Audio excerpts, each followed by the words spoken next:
Right guys, welcome back to the channel and to this Necron painting tutorial.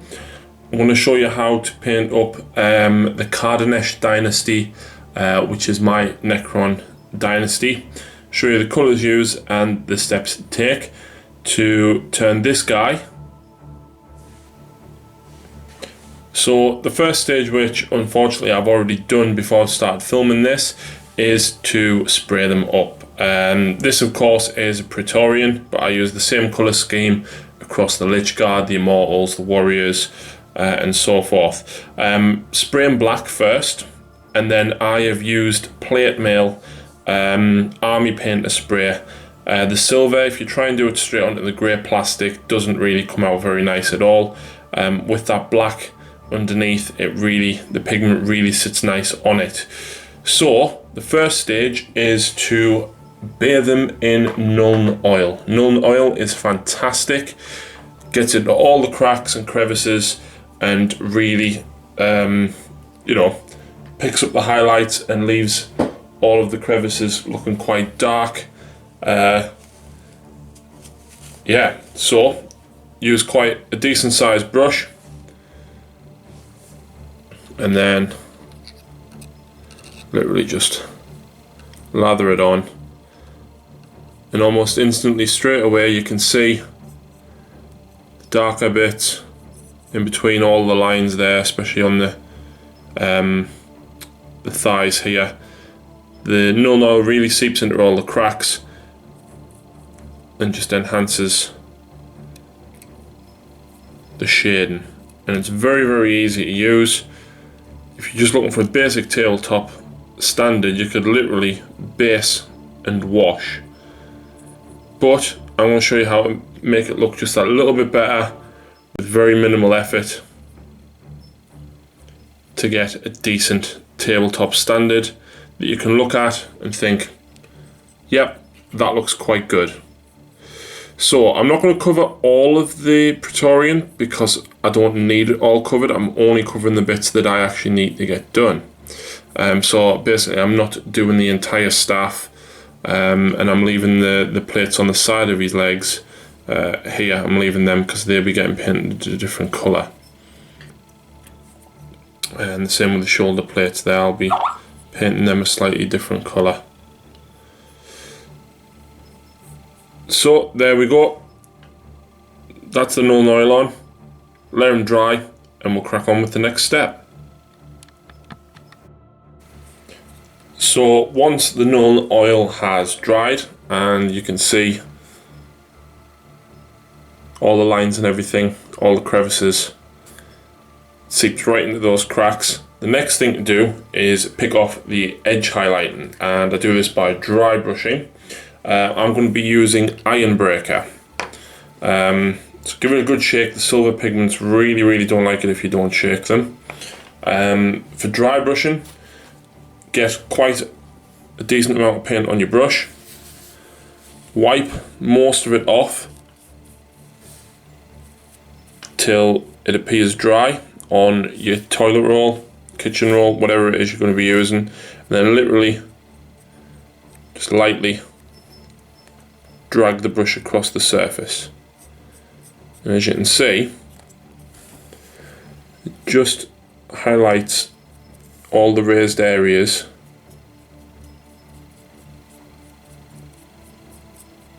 but leaves the Nuln oil in all of the gaps. And basically do that across all the silver parts of the model.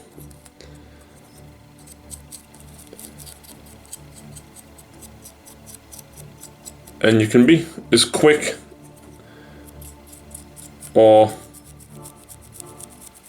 as slow as you like with this. With my Necrons, I like quite a simple, effective tone to them. As long as the silver is highlighted on the main raised areas, I think it looks quite robotic. Just make sure you've got enough, obviously, so that the highlights are there on each of the parts. For example, like there, the fingers. And the edges of the rod. And there you go, you can see obviously across the arms here where the silver is on the raised bits, but then you've also got the shading like under this arm here. On this side here you've got the darker silver of the spray with the null oil, and then on his wrist there you've got the darker null oil sections as well. So there you go. Once that's done, we'll then move on to the next stage. So after the silver dry brush is dry, the next stage is to base coat the armor plates, and for that I use Rakarth Flesh. So we'll be doing the leg plates, we'll be doing the head, and we'll be doing the shoulder plates as well. Rakarth Flesh is actually the middle colour that I use for when we do vehicles and things. I use Baneblade Brown for the darkest parts, but I found that with the infantry you only really need the 2 layers that I'm about to do. So the only bits that I do on infantry, like I said, is we'll be doing the shoulder pad,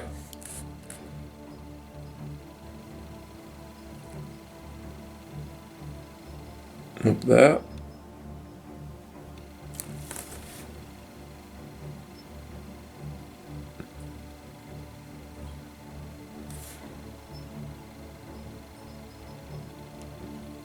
there we go.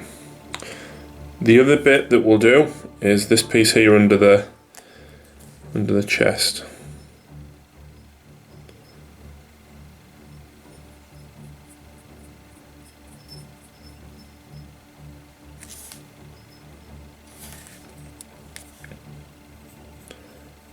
And what I find is the silver is actually reasonable to get even Rakarth Flesh on. Rakarth Flesh is a base colour, so it does certainly help with that respect, but it still goes on quite neat and easy as well.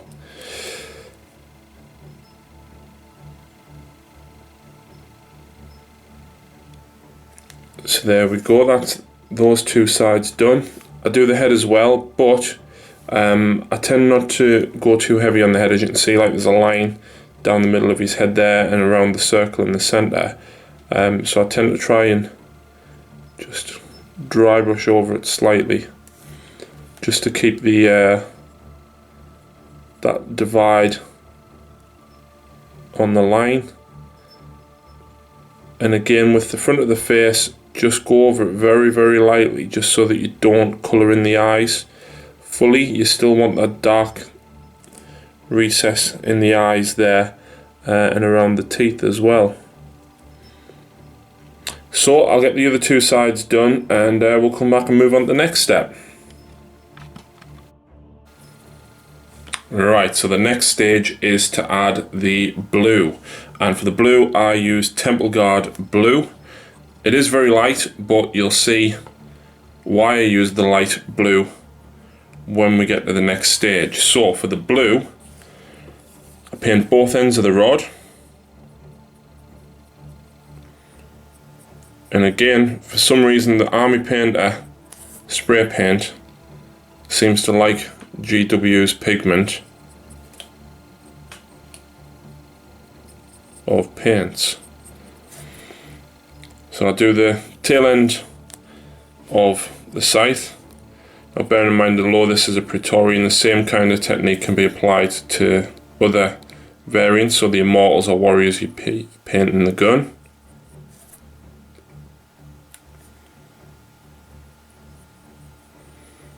And don't worry too much about getting it right down in the cracks, because we'll be applying a wash and glaze to it later. I also paint the pipe there.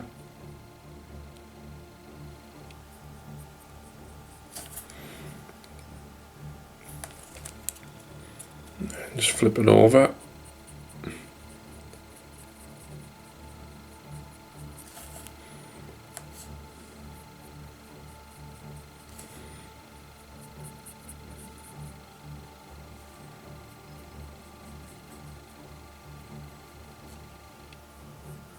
There we go, and like I said, you don't need to worry too much about getting right in the cracks, but make sure that you do cover obviously the side bits there.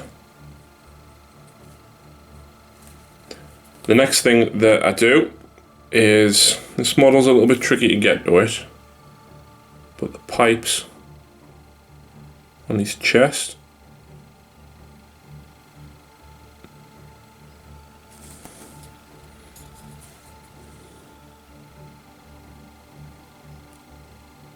There we go. And then the face as well, so we're just painting the dial in the top of his head there. Now I am using a medium layer brush here, but what I find is when I come to do the eyes, I sometimes drop to a smaller brush depending on how close I can get to the eyes.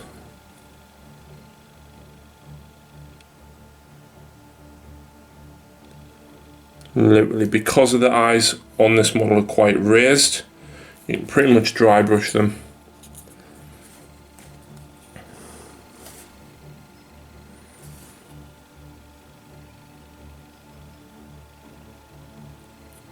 Into place. And there we go. So that's the next stage of the process. Let's carry on to the next one. Right, so the next stage now is to apply a glaze to that Temple Guard blue. And I use Gulliman's glaze. And basically we're going to apply it the same way as the Nuln oil.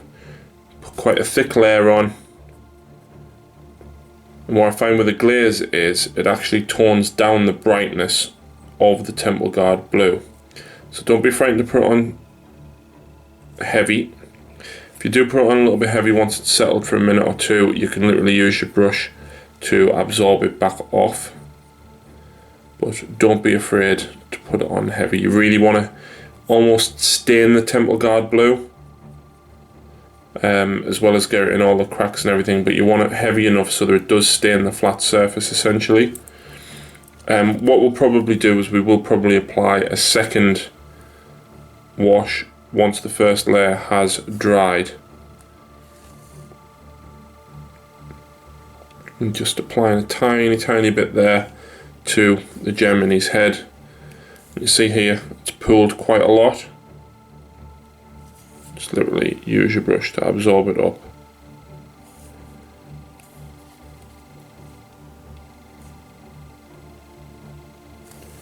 And down here as well.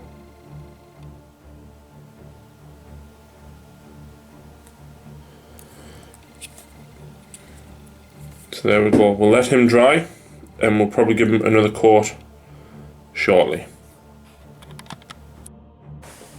Right, so there we go, we've got the two washes of Gulliman's glaze on, and what we'll do next is we will just dry brush the blue areas with Temple Guard blue just to bring the edges back up to a lighter blue.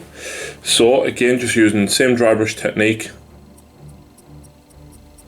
In fact, this maybe is a bit much on there.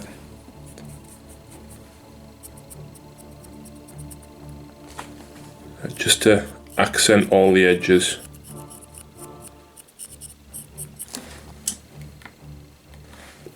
And again, I would probably do this with the pipes on the inside there, and then just highlighting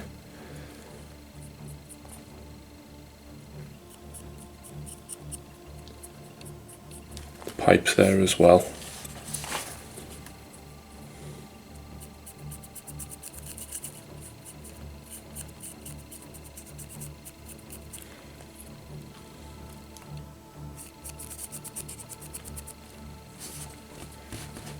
And there we go, we'll move on to the next stage. So we're not too far off being done now. The next stage is Balthazar Gold.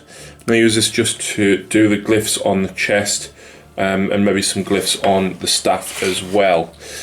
So I like Balthazar Gold because it's quite a dark, gritty gold as opposed to a very light yellow gold.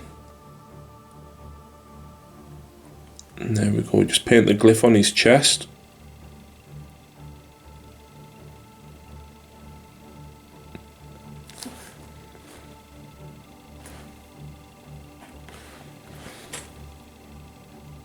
You don't need too much on there. And then for the staff, I'll be just painting this bit here.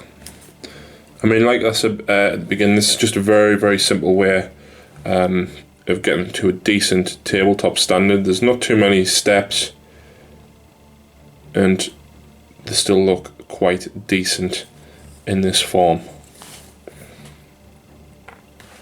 So you can add a lot more detail probably than what I'm going to add. You can probably add more colours to the staff and things as well.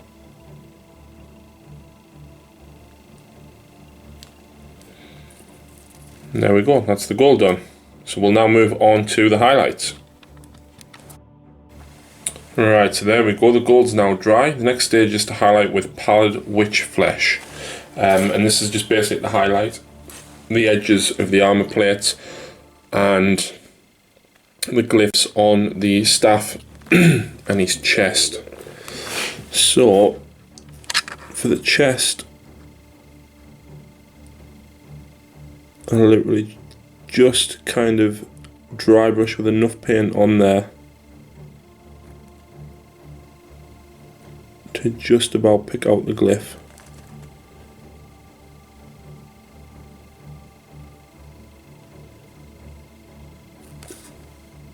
There we go, that's the glyph. Same for the staff.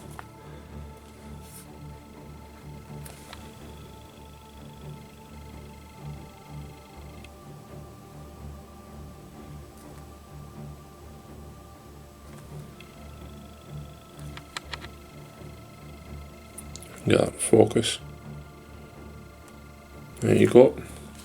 And do the same on the underside there as well.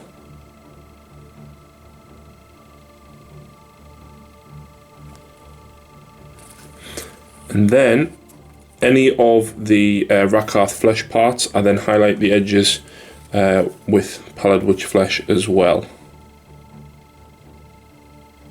So I'm just going gently along each of the edges.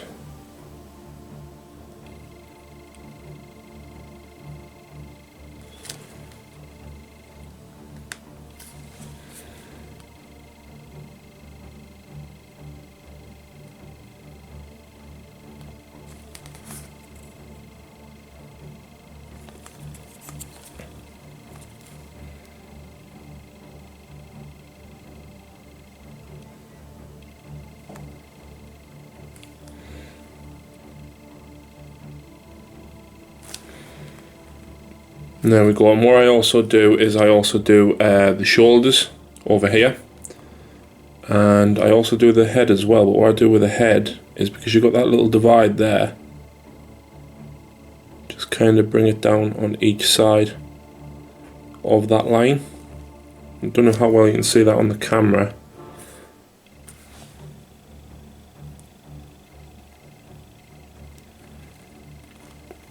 And then again, what you can do is kind of similar with what you do with the chest, where you just kind of bring it across the cheekbones and across the edge of the eyes.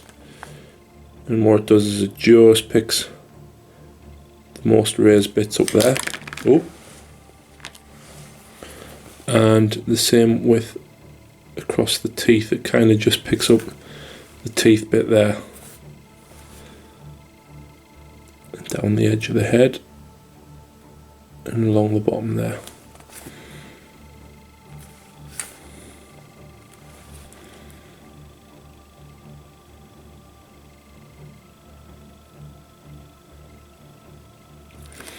So I'll finish him off and we'll come back shortly.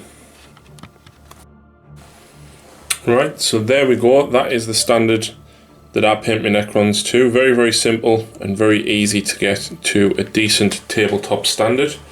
And what I'm going to do now is the basin. So I've got a bit of a larger brush, I've got some PVA glue, and literally just going to lather the PVA on. Doesn't matter if you get it on the feet of the model.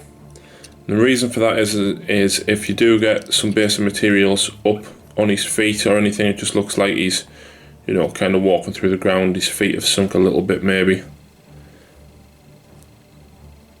So there we go.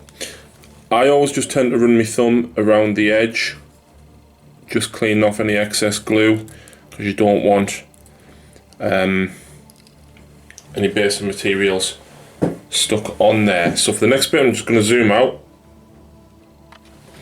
And I use sharp sand from a builder's merchant. I paid £1 for a humongous bag, and I based almost everything in my entire 40k collection with this. So basically, dip them in, shake them around, tap off. As you can see there's a little bit stuck on the side, so literally run my thumb back round. There we go, and as you can see there's little bits on his feet, but it doesn't matter too much. So let the PVA dry and then we'll come back and paint the base up. Right, so here we go, almost at the final stage. I actually based my Necrons on a red sand kind of effect, and the low GW paints are alright. They're quite expensive to use for basing materials. There's nothing wrong with this. This is Wilkinson's red acrylic paint, 75p.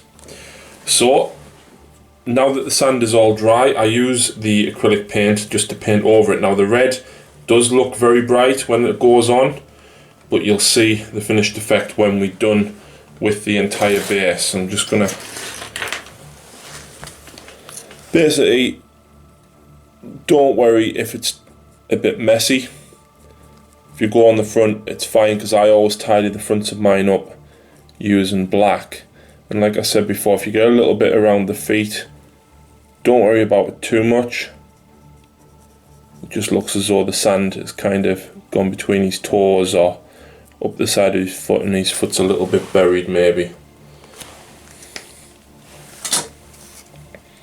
And I find that using a bigger brush for this is quite a bit better. Don't be frightened to put plenty on. Obviously you need to get between the gaps in the sand as well.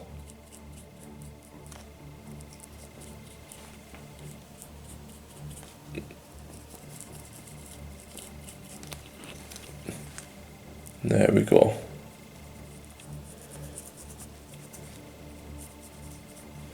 So next stage is basically let that dry. Right, so there we go, we're almost done with this Praetorian. As you can see though, I have painted the rim of the base black, and it has now dried. The next stage, we are going to paint the sand with some Seraphim Sepia, and as per the Null Oil wash, it literally just kind of seeps into all the cracks and kind of tones the red down, makes it a lot dirtier, kind of earthy tone, rather than being too bright. So just seeps in right around all of the sharp sand.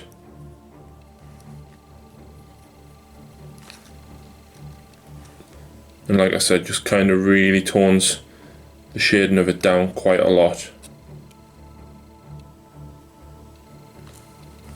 There we go. And we'll let him dry. Right, so there we go with the sepia wash on the base. As you can see, it has dulled the brightness of the red down quite a bit. What I like to do now is I tend to try and dry brush the sand so that it looks as though it's quite dry on the surface. So I use GW Screaming Skull and apply just a light dry brush, very light in fact, to the red sand. Oops. The red sand of the base, but like I said, just very light indeed. Literally just enough so that it's not even, it doesn't even look like a bone colour. Just enough so that it still looks quite red, kind of a dirty pale colour, as opposed to like a bone shade.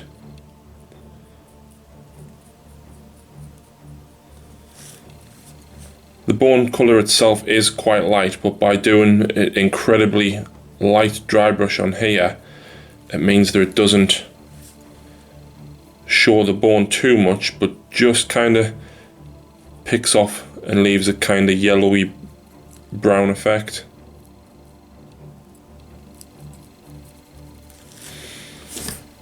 And there we go. So that's almost done. But the finishing touch that I like to add is a little tuft of grass.